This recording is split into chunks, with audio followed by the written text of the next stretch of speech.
You think selling clothes is just for small boutiques? Think again. What if I told you one of Africa's biggest music superstars, Diamond Platnumz, actually made his first $1 million not from music but from selling clothes? Welcome back to the Secret Story Vault. Today, we're diving deep into the incredible rags to riches story of Diamond Platnumz, a name synonymous with East African music. But before the sold-out concerts and the global hits, there was a hustle, a serious hustle.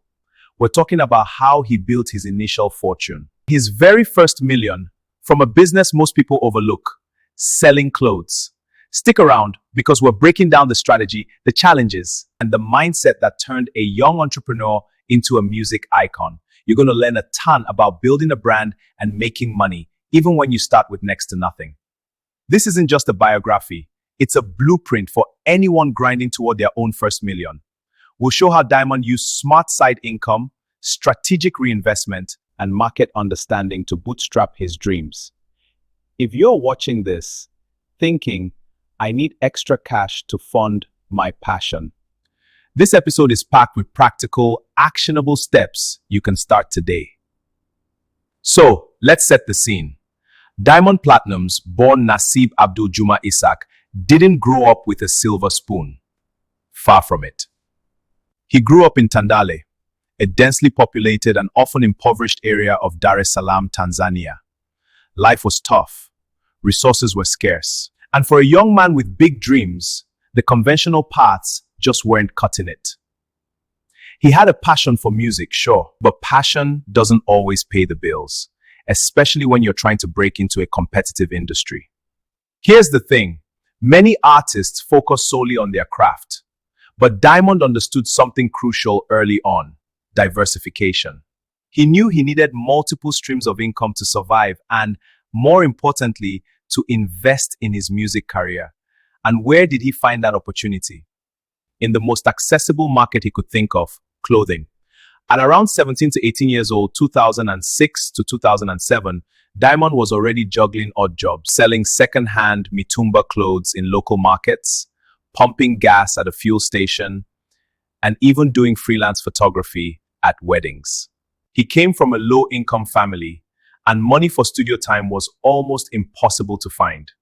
This early hustle taught him real-world business skills: sourcing cheap, understanding what customers wanted, negotiating prices, and turning small profits into something bigger. Now, the key mindset shift.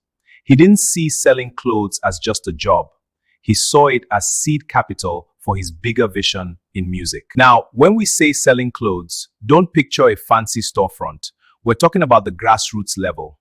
Diamond started small, really small. He would source clothing, often second-hand items or trendy pieces bought in bulk from wholesalers, and then he'd sell them. Where? At local markets, on the streets, wherever he could find potential customers.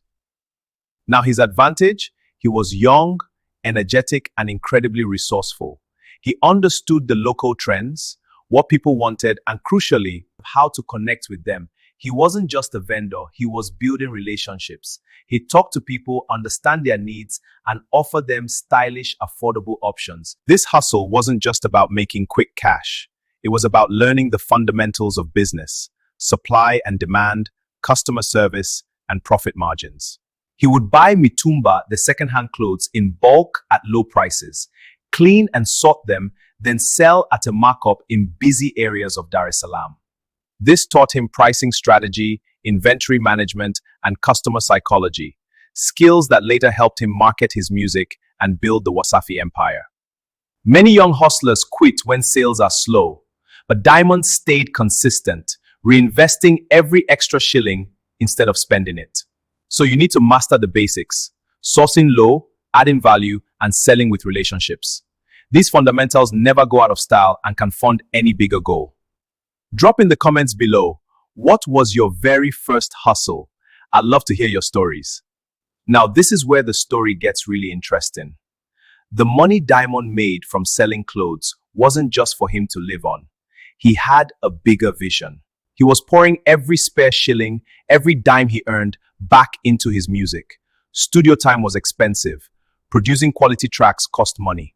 Creating music videos, even basic ones back then, required capital.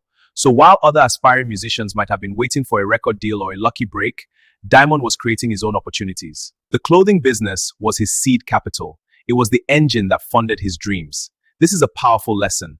You don't always need to wait for the perfect moment or external funding. Sometimes you have to build the bridge yourself, using whatever resources you have, even if it's selling t-shirts. He famously sold his mother's gold ring, telling her it fell in the toilet, to pay for his first proper studio session. Every profit from clothing sales went straight into better recordings and promotion.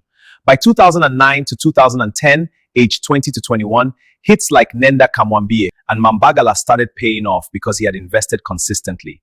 This bootstrapping approach is what separates dreamers from doers, turning small daily hustles into compound growth. So you need to reinvest aggressively in your main goal. Side income should fuel your passion, not just cover bills. This is how ordinary people build extraordinary wealth. He was essentially bootstrapping his music career. Have you ever thought about a side hustle specifically to fund a passion project? Let me know. Now, fast forward a bit, Diamond Platnumz becomes a household name in music, but his entrepreneurial spirit didn't disappear. He leveraged the success of his music to build an empire. And guess what? His ventures often circle back to areas he already understood. His fashion sense, his clothing choices on stage and in videos became aspirational. People wanted to dress like Diamond. This is where the clothing hustle truly laid the groundwork for his future success. He understood consumerism, he understood branding, and he knew how to market himself. It's no coincidence that years later, he would launch his own clothing lines and ventures. He wasn't just selling clothes to fund his music. He was learning the fashion business, building an audience that was already interested in his style. It's a masterclass in synergy. The early market experience helped him later found Wasafi Classic Baby WCB label in 2014 and expand into media, betting, and more. Today, his net worth is estimated around 7 to 10 million plus, largely from music plus smart business moves. The clothing hustle wasn't a detour. It was training for building a personal brand that people buy into. Personal style and early business experience become part of your brand equity. What you learn in the trenches compounds over time. What do you think? How important is personal style and fashion when it comes to building a strong celebrity or personal brand? Let me know your thoughts in the comments. So, how did he actually hit that first million mark? It wasn't overnight. It was the culmination of years of relentless hustle in the clothing business, combined with the early successes in his music career. The clothing sales provided the consistent, albeit initially small, income stream. This allowed him to invest in better music production, better videos, and crucially, better promotion. As his music gained traction, the revenue from music started to grow, but that initial foundation, that financial cushion built from selling clothes, was absolutely critical. Think of it like building a house. The clothing sales were the foundation and the initial structure. The music was the beautiful house built on top of it. Without that solid base, the house might have crumbled. He wasn't just earning, he was building equity, both financially and in his brand. The real acceleration happened around 2010 to 2012 as hits like Kamwambie brought paid shows, airplay, and regional fame. Clothing profits had already funded better production, so when the music took off, he could capitalize quickly. This first million milestone came from layered income, side hustle plus music growth, not one big break. Many artists fail because they have no financial base. Diamond built his deliberately. Listen, the first million is rarely from one source. It's the result of consistent small wins plus smart reinvestment creating momentum. And here's the thing, that first million wasn't just about the number. It was about proving to himself and to the world that his ambition was achievable. It was the validation of his hard work and his vision. So what can we all learn from Diamond's journey? First, diversify. Don't put all your eggs in one basket. Find multiple ways to generate income, especially if you are pursuing a passion that might not be immediately lucrative. Second, reinvest. The profits from your hustle should fuel your bigger dreams, whether it's investing in education, equipment, or marketing for your primary goal. Make your side income work for you.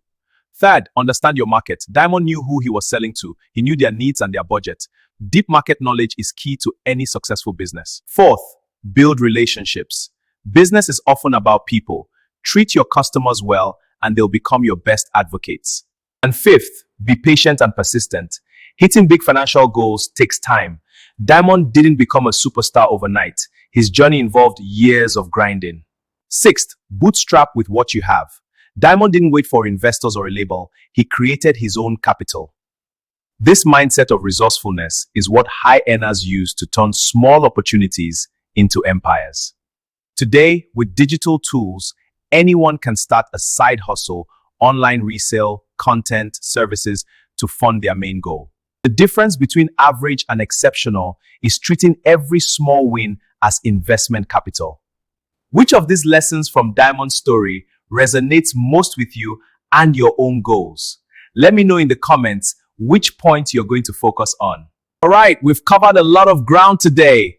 If you found this story inspiring and learned something valuable about entrepreneurship, drop a comment below and let me know what you think. Do me a huge favor.